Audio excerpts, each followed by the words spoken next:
شكرا السيدة الرئيسة. أنا أعرف أنكم متعبون وأن الوقت قد طال بنا جميعا، فلهذا سأحاول أن أقدم هذا العرض الوجيز باللغة الفرنسية في ظرف وجيز كذلك. Monsieur le conseiller de Sa Majesté, Monsieur le doyen, Mesdames et Messieurs les membres de l'Académie, Mesdames et Messieurs, permettez-moi tout d'abord de remercier Monsieur Abdeljelil Hajmari, secrétaire perpétuel de l'Académie du Royaume du Maroc, pour avoir permis l'organisation de ce symposium qui réunit des savants et des chercheurs venant de plusieurs régions du monde. Et entre autres, de nous accueillir dans ce haut lieu du savoir et des débats, qu'il trouve ici l'expression de nos sentiments et de nos remerciements les plus sincères. Permettez-moi aussi de remercier également Monsieur le doyen de la Faculté des Lettres de Rabat, Université Mohammed V, Monsieur Jamaldine Lhani, ainsi que le comité académique de pilotage de la revue Esperis Tamouda, coordonnée par C. Khalid Masrer, qui m'ont confié, en m'adjoignant une collègue américaine, le professeur Abbey Stockstill, comme co-coordinatrice, de m'avoir confié donc la réalisation du numéro spécial de la revue. Je les remercie également de m'avoir laissé choisir le sujet de ce numéro parmi les thématiques qui intéressent aujourd'hui les chercheurs. Un honneur certes, mais une grande responsabilité, car il fallait trouver une thématique qui aille dans la ligne directrice d'une revue internationale ancienne de l'envergure d'Esperis Tamouda. Une thématique qui fédérerait les préoccupations académiques des chercheurs. Pour cela, je suis parti de 3 constatations. La première est que la revue Esperis Tamouda a consacré en 2010 un numéro spécial au patrimoine et patrimonialisation, auquel j'ai d'ailleurs participé, et un autre en 2017 aux architectures du Maroc, approche archéologique, historique et anthropologique. Les 2 ouvrages faisaient la part belle, à raison d'ailleurs, entre autres, aux travaux consacrés en grande partie, pour le premier aux problèmes de patrimonialisation, pour le second aux architectures citadines et aux résultats des fouilles archéologiques. Un choix épistémologique pertinent qui renvoie à la ville musulmane en tant qu'entité spécifique. La ville est ainsi perçue dans ces 2 numéros comme un référent principal du patrimoine et de l'architecture. Cette option, prise par la revue, de consacrer 2 numéros à des sujets qui incluent indirectement la ville, a fait que les consultations auprès des collègues historiens, géographes, sociologues et ethnologues pour choisir la thématique ont été facilitées.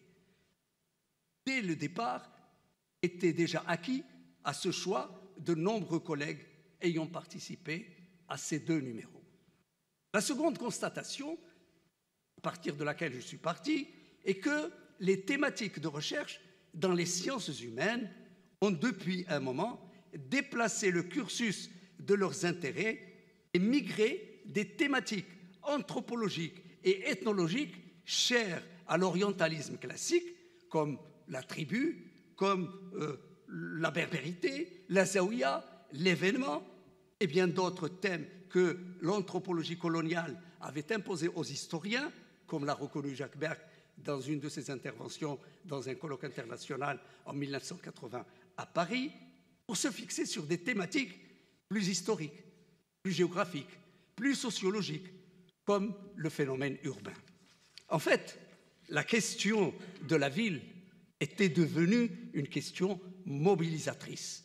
La production sur la ville, en général, et sur l'urbain, en particulier, déjà considérable, est en renouvellement exponentiel, porté et configuré par les débats internes aux disciplines, aux événements sociaux et politiques contemporains, focalisant sur l'intérêt pour l'urbanité, la ville revient en force dans les cursus des chercheurs, même si c'est en ordre dispersé.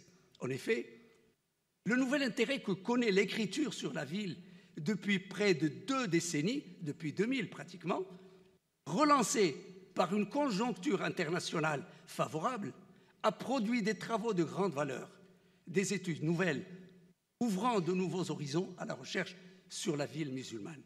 Ce qui ressort de ces études, en 2 mots, c'est qu'avec une urbanisation quasi généralisée qui fait pratiquement s'équivaloir la modernité et l'urbain, la ville a connu, au cours du XXe et du XXIe siècle, des transformations radicales par rapport aux siècles antérieurs. Elle occupe désormais, à différents niveaux, une place stratégique dans les enjeux sociétaux, économiques et politiques. La ville va offrir ainsi à la recherche un vaste champ d'études sur les processus sociaux, sur la patrimonialisation, sur les choix politiques d'urbanisation et sur divers aspects urbains. La 3e et dernière constatation à partir de laquelle je suis parti, c'est que la ville dans le monde musulman, aujourd'hui, est entrée dans la modernité, avec ses avantages et ses inconvénients. Son étude permet de mesurer les changements que connaît la société musulmane citadine. Partant de ces 3 constats, que j'ai simplifiés bien entendu, il nous a semblé que le temps était peut-être arrivé où, pour faire avancer la recherche, il faudrait tenter de faire le bilan des études sur la ville musulmane et d'en faire des synthèses et d'en étudier les cas spécifiques qui permettent d'exploiter des savoirs engrangés depuis des années. Un effort d'objectivisation dont on ne peut aujourd'hui faire l'économie, d'où le choix de cette thématique, la ville. Mais pourquoi la ville dans le monde musulman et pas la ville de façon universelle? Le domaine de la ville et de l'urbanité étant très vaste, dans les genres historiques, géographiques, sociologiques, il a fallu faire un choix.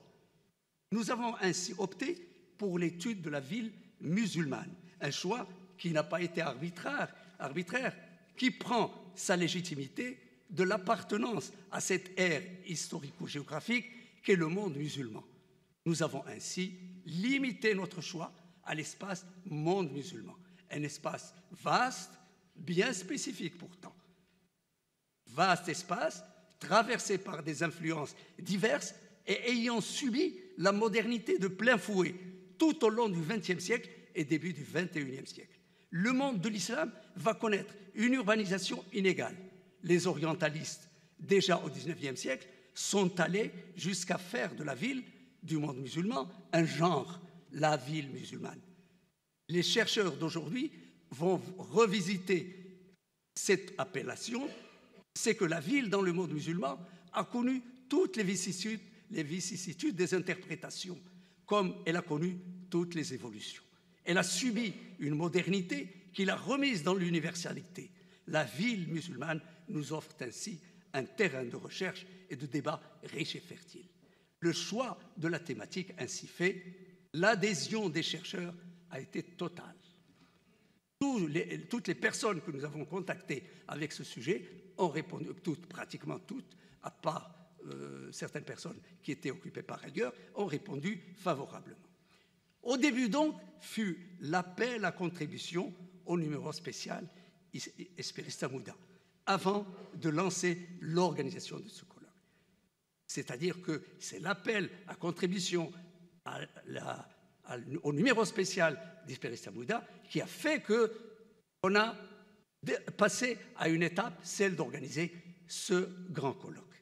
Nous avons lancé l'appel à contribution il y a un peu plus d'une année et avons reçu jusqu'à maintenant une 40aine d'articles et une dizaine de promesses d'articles avec titres et résumés. Leurs auteurs sont présents avec nous. Ce sont des historiens, que je salue d'ailleurs, ce sont des historiens, des archéologues, des géographes, des anthropologues, des urbanistes et des économistes, des savants, des chercheurs confirmés et des membres de la jeune recherche. qui promettent, qui promet.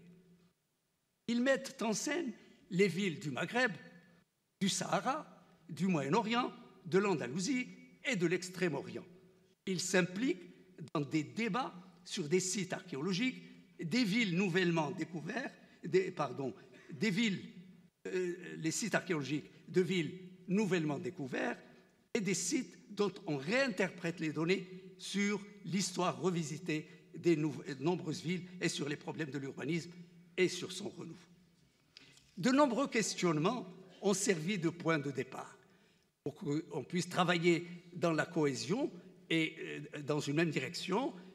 Nous avons proposé aux participants des questionnements. Un questionnement qui sert de point de départ. Des questionnements, d'ailleurs, qui ratissent large et qui permettent d'intégrer diverses préoccupations qui traversent la recherche dans les différentes disciplines sur la ville musulmane. Ceci concerne d'abord l'espace dans lequel s'insère la ville, son environnement, ensuite le modèle urbanistique auquel elle se réfère, puis son rôle dans les échanges et enfin sa relation avec le temps historique. Lorsque nous avons reçu les adhésions au projet, mais surtout lorsque nous avons reçu un certain nombre d'articles et de résumés, nous avons remarqué la diversité des approches et des analyses et des méthodologies. Nous avons alors proposé de réunir les contribuants et d'organiser un symposium pour débattre des concepts, mais aussi de cas spécifiques des villes musulmanes. Et c'est le cas de ce colloque. Ce colloque a été organisé dans ce sens-là.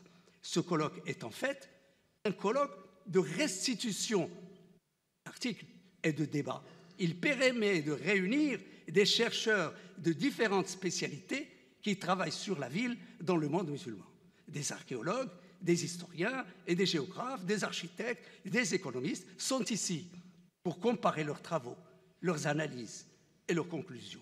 Il s'agira de marquer une étape dans la recherche sur la ville dans le monde musulman. Mesdames et messieurs, il reste enfin à vous parler en 2 minutes de l'organisation de ce colloque.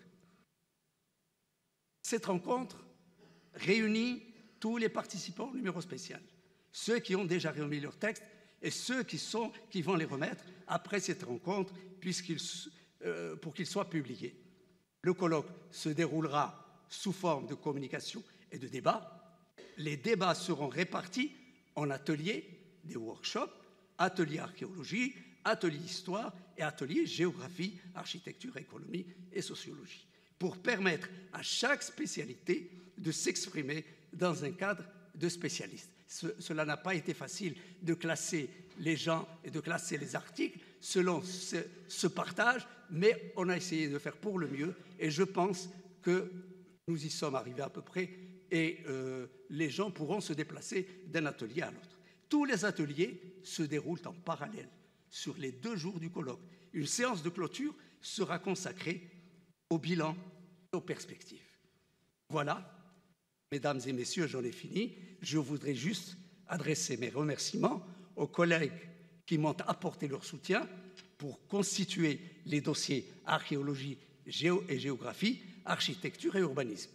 Madame Abbé Stockville, qui s'est occupée du dossier contribution des anglo-saxons, Monsieur Abdallah Fili du dossier archéologie, c'est Mohamed Brian qui m'a apporté son réseau de géographes et c'est Mohamed Nasseri qui va donner sa conférence dans un instant, qui m'a orienté et qui m'a aidé à contacter un certain nombre de géographes et d'urbanistes, qu'ils trouvent ici tous mes remerciements les plus sincères. Mes remerciements vont également à messieurs Béchir Tamer, qui a été la cheville ouvrière de la logistique de ce symposium, et c'est Khalid Mensrir, qui a toujours été là pour apporter les exigences du comité académique de la revue Speristamouda. Mes remerciements vont enfin aux 2 institutions, je le répète encore une fois, qui parrainent cette rencontre, l'Académie du Royaume du Maroc et la Faculté de Lettres de Rabat, pour leur engagement et leur soutien aux chercheurs du Maroc et du monde. Je vous remercie.